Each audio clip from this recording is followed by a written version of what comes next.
Hi everyone, so today we're going to be going over the Chapter 10 practice problems on radical reactions.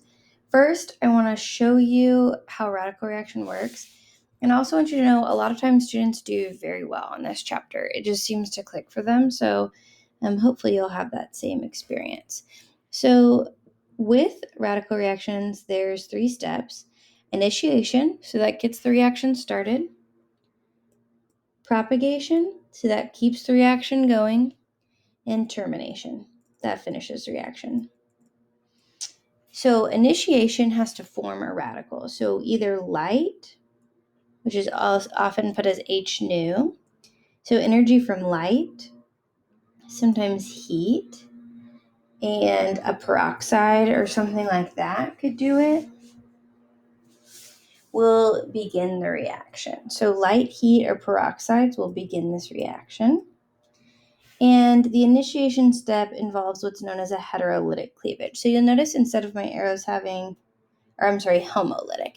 So instead of my arrows having 2 heads, they have 1 head. That's because it's not 2 electrons moving, it's 1 electron. So instead of this bond breaking heterolytically, where 2 go to one side and the other side gets none, they split evenly. And that's known as homolytic.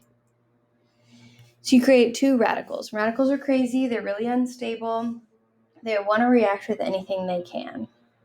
So the next step, a radical will react usually with the hydrogen because it's the easiest to abstract.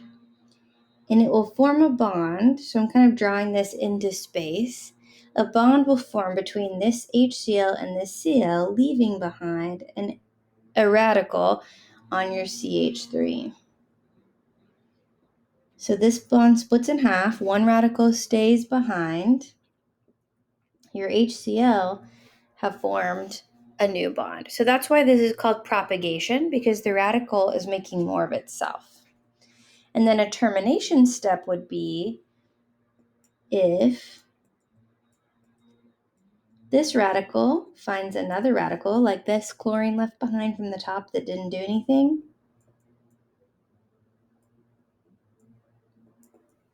And that's how you get a chlorination. So when you have a radical reaction, this reaction will take place if you have like a halogen, like chlorine, bromine, something like this. This reaction will take place and you'll get a halogenation at the most stable carbon. And the stability is the same as that we've seen from carbocations. So if you have, hydrogen right here, that's going to be more stable. Tertiaries, better than secondary, better than primary. Right here. That's a carbon, that's a carbon.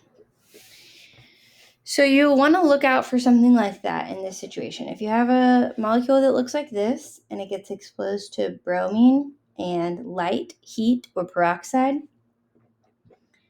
it's going to brominate right here because the Br2 is going to split. It'll form 2 radicals. Then this hydrogen, which would be the most stable if it formed a carbocation or a radical, will form a bond with the Br to make HBr, leaving behind this radical. And then the termination step, this bromine will connect right here with this radical left behind to give you your answer. So you don't have to go through all the steps every time if you don't want to. What I typically do is ask myself, where's the most stable carbocation? Where would that form? And that's where the halogenation will take place. If you have excess of the halogen, it can halogenate multiple times, but if you only have one equivalent, it'll just do the most stable. Okay, so now that we've gone over that, let's get started on the Chapter 10 practice problems. So the first question, free radicals can be produced by, well, we just talked about this, high temperatures, light, it's often H nu, is how it's depicted in reactions. Reaction of a molecule with another free radical, that's the propagation step, we saw that. Both use of high temperatures and irradiation with light, either of those would be fine. Or use of high temperatures or radiation with light. I think this should say or reaction of a molecule with another free radical. So all of these are right. The wording is a little weird. At first I was like, well, you don't need to use all 3 of these. I'm a little confused. But I knew that none of these could be the only right answer because all of them are true, so that's how I landed on E. But any, like, 1, use of high temperatures, 2, irradiation with light, or 3, reaction of a molecule with another free radical, any of those can produce a radical. The term peroxide in chapter 10, it really refers to any structure with 2 oxygens bonded together. So anytime you see 2 oxygens bonded together, it doesn't matter if it's a hydrogen or an R group or whatever on either side of them, it's going to be a peroxide. And all of these have that. So the answer is all of the above. This right here is hydrogen peroxide. That's what they use on wounds. Okay, which of these molecules is not expected to arise as a product of the high temperature chlorination of methane? Okay, so we talked about if you have methane, you have 1 molecule of Cl2 and heat, it will chlorinate. But it'll keep doing that over and over until all of these are chlorinated. Now, I don't know where this double bond would form in the process. So I'm going to go with that here. So the CH3Cl, we know that could form. CH3, oh, that's not on here. Then each one of these further steps can happen where this one will now be Cl, and then you get this one. The multiple chlorination is definitely possible. So all these A, B, and C, it's easy to tell where those came from. This CH3 is kind of weird. It's not something that you want to get. It would be considered like a side product that you would need to purify out if you're trying to chlorinate something. But I'll tell you where that step happens is if we have this species and it comes into contact with another one, it's going to be a very, I think, small side product. These can react to form CH3. Oh, sorry, that's not, the answer is which one's not expected. So that also is a possibility. Now, the only way I could see CH2 happening would be if you had 2 molecules where, and this is possible but highly unlikely, 2 molecules that had come together that had each been, or that one had been chlorinated and then an elimination reaction took place. That is the only thing I can see. I drew these arrows backwards, but it's highly unlikely. So I'm going to go with answer choice E. D also would be pretty small. I think E is the most unlikely. It's even one more step beyond what we see here in answer choice D. Okay. Which of the following gas phase reactions is a possible chain terminating step in the light-initiated chlorination? Okay, chain terminating step. Termination is when 2 radicals find each other, right? So if 2 radicals find each other, then that is a possibility. So here a radical is formed. That's not right. Here there's only 1 radical. Here 2 radicals find each other. So that's a possibility. Here, 1 radical. So the only possible answer is answer choice C. And that's that chain terminating step that we saw in the last question. Okay, next question. In the presence of light, ethane reacts with chlorine to form what product? Okay, it's 1 mole of ethane. So you're only going to get 1 chlorine substitution. So here's your ethane. Remember, Mama eats peanut butter. And it's going to react with chlorine. It doesn't matter because all of these are equivalent stability. So it really doesn't matter where you put it. It's just going to give you 1 chlorine. So CH3CH2Cl is what we're looking for. So this has 2 chlorines. That's not going to happen if we have 1 mole. This has 2 chlorines. Not going to happen if we have 1 mole. It almost got me because it was CHCl, but it's supposed to be CH2Cl1, not the other way around. CH3CH2Cl. That one's right. This has 2 chlorines, so that's not going to happen. So the only possible answer, in my opinion, is answer choice C. In a competition reaction, equal molar amounts of 5 alkanes compete for deficiency of chlorine at 300 degrees. Okay, so basically you have ethane, propane, butane, isobutane, and pentane. So this question is asking which one of these will react fastest with chlorine. So this question is really asking which one of these would form the most stable radical. Well, the most stable radical is going to be the same as the most stable carbocation, so we're going to go with the tertiary. All of these have primary, and secondary. This is the only, isobutane is the only one with a tertiary carbon, so that's going to be the right answer. Okay, so for question 7, select the major product formed in the following reaction. Again, we're just looking for where the most stable radical would form, and it's the same as where the most stable carbocation would form. So the most stable carbocation would form right here, right? So that's also where the most stable radical is going to form. And it'll react with one of these Br radicals that is formed when it reacts with light. And that's how you'll get your product. So this radical is formed by one bromine abstracting a proton, leaving behind a radical, or I guess abstracting a hydrogen with its one electron, leaving behind a radical. And then it reacts with a bromine radical to give you this structure right here. So the right answer would be answer choice B. Monobromination of the following alkane with Br2 with light would give what? So monobromination means only one bromine is going to form. So we need to find the most stable radical, equivalent to the most stable carbocation. So you guys already know this. This is where my eye's initially drawn, but it's a trick because there's 1, 2, 3, 4 bonds to carbon already. So a radical can't form there. A hydrogen needs to be abstracted. You need to have a little hydrogen here to leave behind a radical. But right here, there would be a hydrogen, and there's only 3 bonds to carbon here. So that makes this a tertiary carbon, where everyone else is a secondary or quaternary, where we can't make our radical form. So that's going to be the best option. So if we have our bromine radicals that are made by splitting up bromine with light, you get HBr plus your bromine radical. Don't forget that CH3 on top. And then they'll form a bond. So this is going to be your right answer. Okay, so the right answer for that one is... Okay, this one's tempting, but it doesn't have its methyl group. So this looks like the answer choice that we found.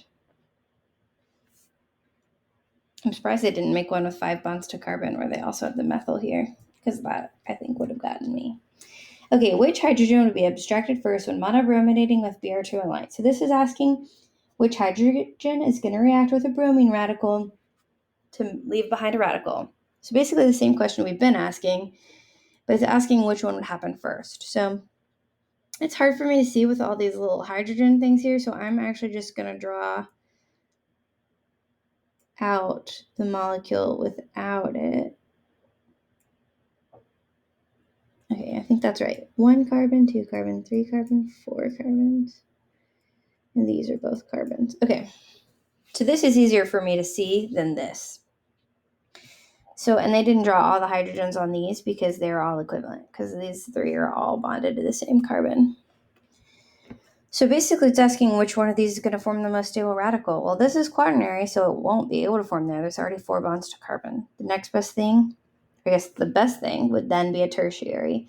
So a tertiary right here would form, so that's HB. And then this would react with the other bromine radical. Oops, that should be a single barbed arrow to make this as your final product. Okay. Question 10. What would be the product of the following reaction sequence? Okay, so first thing, bromine with H nu is going to, that just represents light, is going to make 2 bromine radicals. This bromine radical is going to react with the hydrogen that would leave behind the most stable radical. So you'd get HBr plus a radical right here. And then the other bromine would react. So this is initiation, propagation, termination.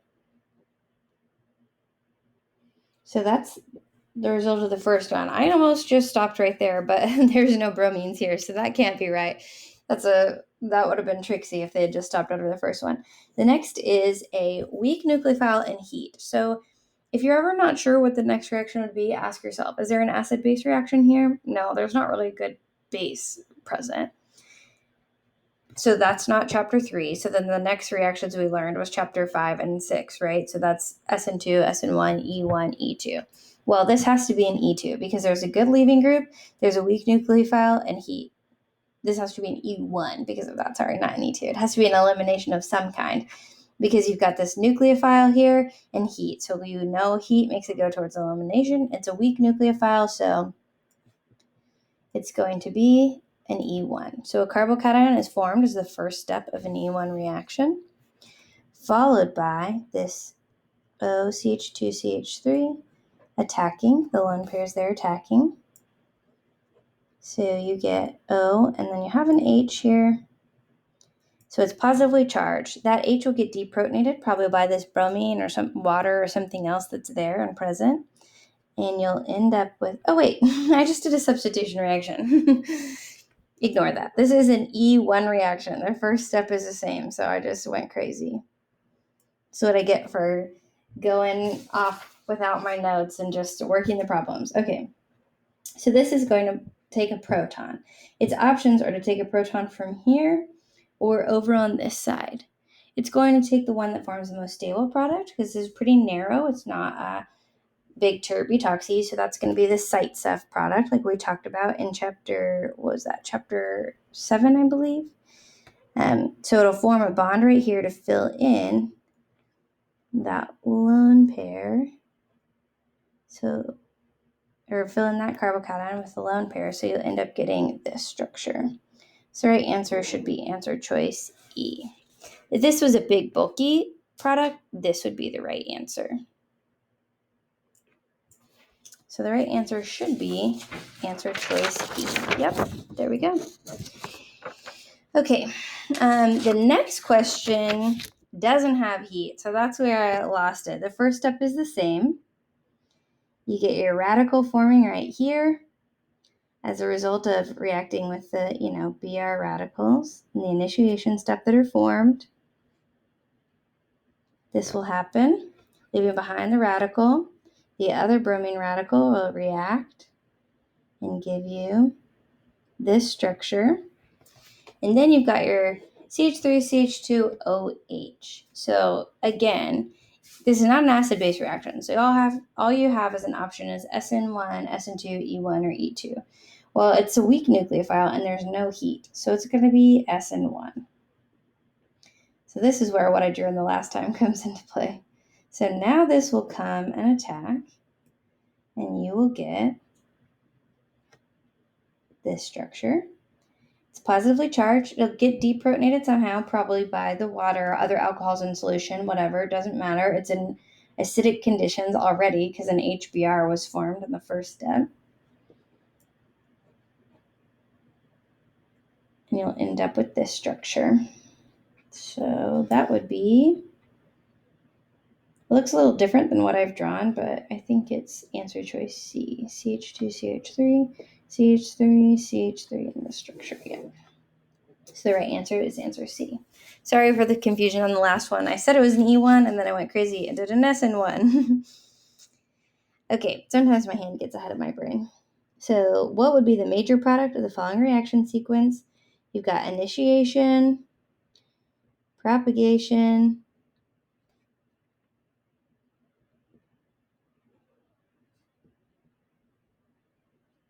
leave behind a Br radical, and then this will react to give you.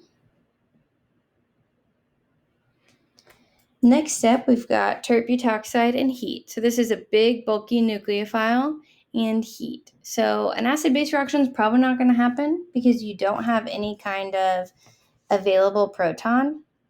So the only other option here is pretty much going to be, it has to be an SN2, E2, SN1, or E1.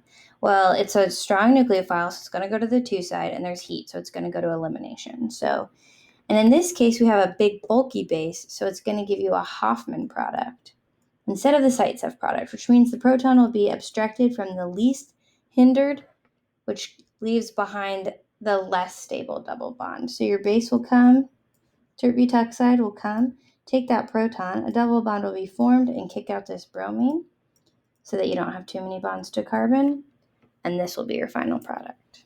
So the answer is answer choice C. So if you see tert-butoxide, that's your signal that it's going to be an E2 because it's big, bulky, especially with heat. That's going to favor elimination. Okay, which free radical would be the most stable? So we've talked about the stability of free radicals. Tertiary is better than secondary, is better than primary, and methyl doesn't really happen a ton, just like carbocations. But even better than that is conjugation. So that means if you have a double bond where you can get a resonance structure,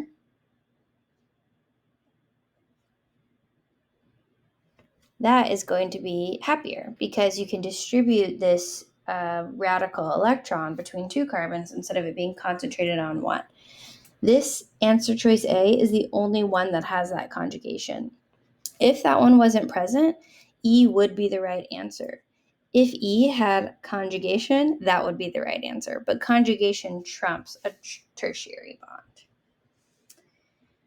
Okay, question 14, which would be the major product of the following reaction? Okay, NBS is basically exactly the same as Br2. It's just a little less crazy. So this is going to form the most stable bromine, just like the bromine and light form.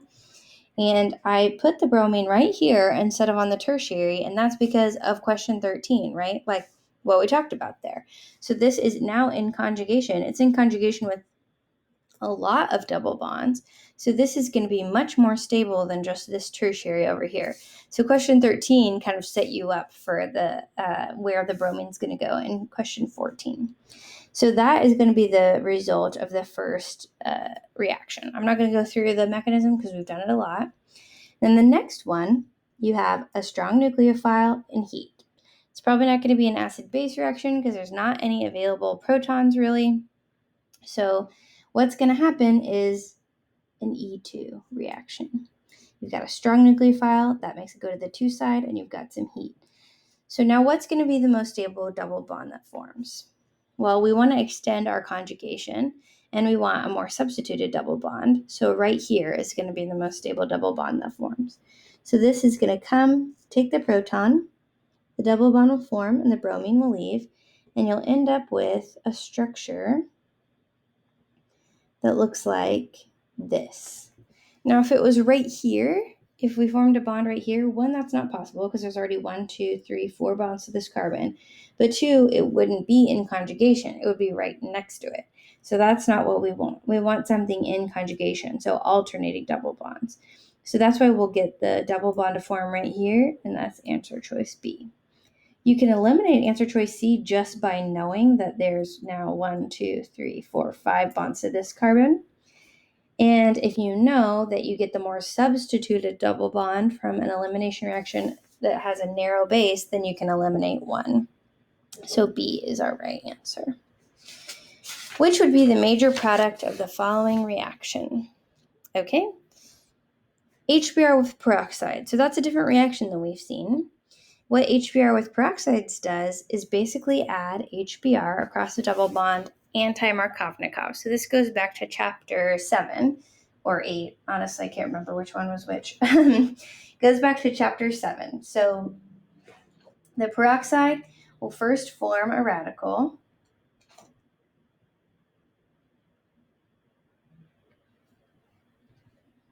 So I'm going to make the peroxide this structure. It'll form a radical.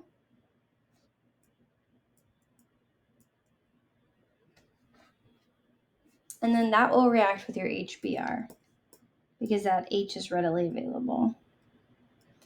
So you'll get HOR plus the bromine radical.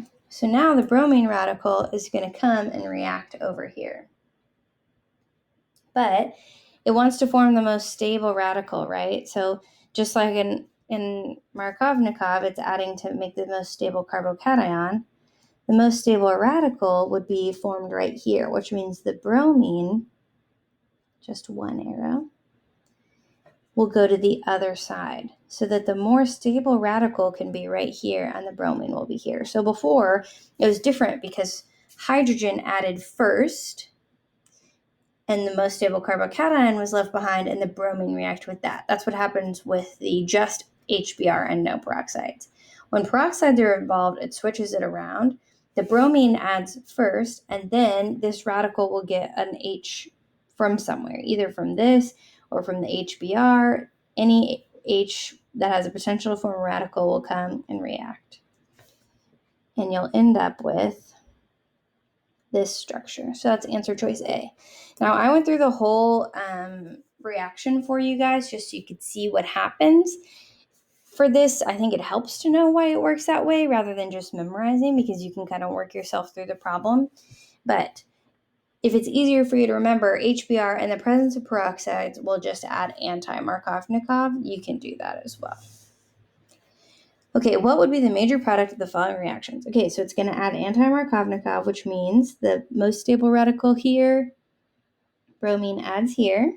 So H adds on this side, bromine adds on this side. And then NaN3. Now, this is a weird one. You guys haven't seen this before. So then go through the types of reactions you've done. Could this be an acid base? No, there's not really a solid proton. So then, or acidic proton. So then would it be SN1, SN2, E1, E2? Those are your options. The only one that seems possible for me would be an SN2 because this is very narrow. It's N3-, very narrow, and it's an aprotic solvent. So I'm assuming this is going to be an SN2 reaction where this just does a backside attack and kicks out this bromine.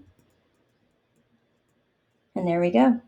So now you're seeing how all these reactions that you've learned can come together to where if you say, this is what I have as a starting material in my lab or whatever, and I need this in order to form a life-saving medicine or in order to make a organic solar compound or something like that, then you could get to this using the reactions that you've learned. So that would be your right answer. Answer choice B.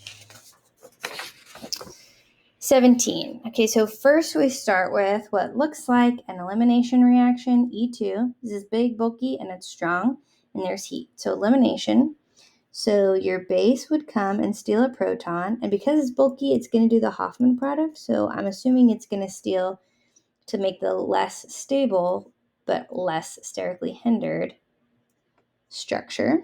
So after the first step, you have, let's see, your seal was here, so you have this.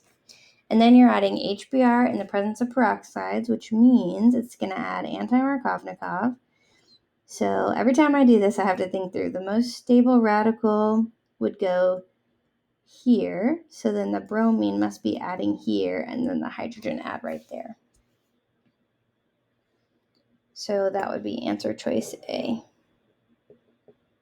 Be sure not to lose your carbons on this one. I almost did, and then I would have been very confused. I tend to lose my carbons, so if you need to, just count your carbons.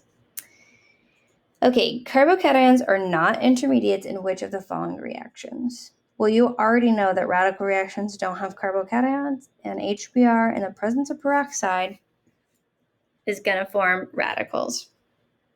This would be trickier if you saw it on your final because you wouldn't be in the mode of radical reactions, but that peroxide is a key that it's a radical reaction, not a carbocation. This HBr adds Markovnikov. The mechanism is like this. So you'd get your hydrogen would add here, and you'd get a carbocation, and then the Br- would come and attack. This is the acid catalyzed dehydration. So I don't know. Yeah, the OH would become a good leaving group and leaving behind a carbocation, and then a base can come and take a hydrogen and fill this in here. Probably when the conjugate base when this lost its acid. And then this H2SO4, this looks like a Markovnikov addition, just the same as HBr. So the only possible answer is C. Question 19, what is the final product obtained via the following reaction sequence? Okay, well, we know this is going to give the most stable bromine, so it's going to go there. Most stable radical, so the bromine's going to go there. Then we have tert butoxide and heat, so that is going to form the Hoffman product. It's an elimination reaction, strong base, it's bulky, so it's going to take the hydrogen from here to make the less hindered double bond. And then BH3THF is anti-Markovnikov addition of oxygen and water. So Markovnikov, the hydrogen would add first, the positive charge would be here, and your alcohol would go there. For anti-Markovnikov, your alcohol goes on the less substituted side, and that is answer A. So that's a review of what we learned in an earlier chapter, in chapter 7 or 8, I think. Okay, which is the product of the following three-step reaction sequence?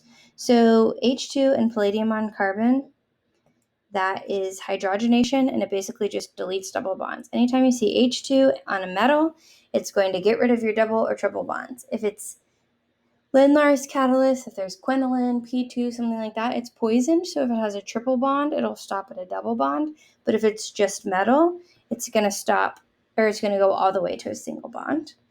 And then we've got bromine. So the radical will form here, and then you'll get a bromination. And then you've got a strong nucleophile in heat, so it's going to be an elimination reaction. This is a more narrow, it's not big and bulky like the tert butoxide, so it's going to form the more stable, more substituted double bond. So your final product will look like this. So that's answer choice D. So that's a lot of adding all the things you've learned together to get these right, but hopefully that's a good review for your final for you or whatever for your next exam. And if you can get used to running through what all reactions have I learned, what could this be doing? Is this acid base? Is this SN1, SN2, E1, E2? Is this a radical reaction? Run through all of those if you're not sure, and that will help you out on your final where it's less like all one type of question. Okay. I hope this was helpful to you. Please reach out if you have any questions or if you need anything else from me.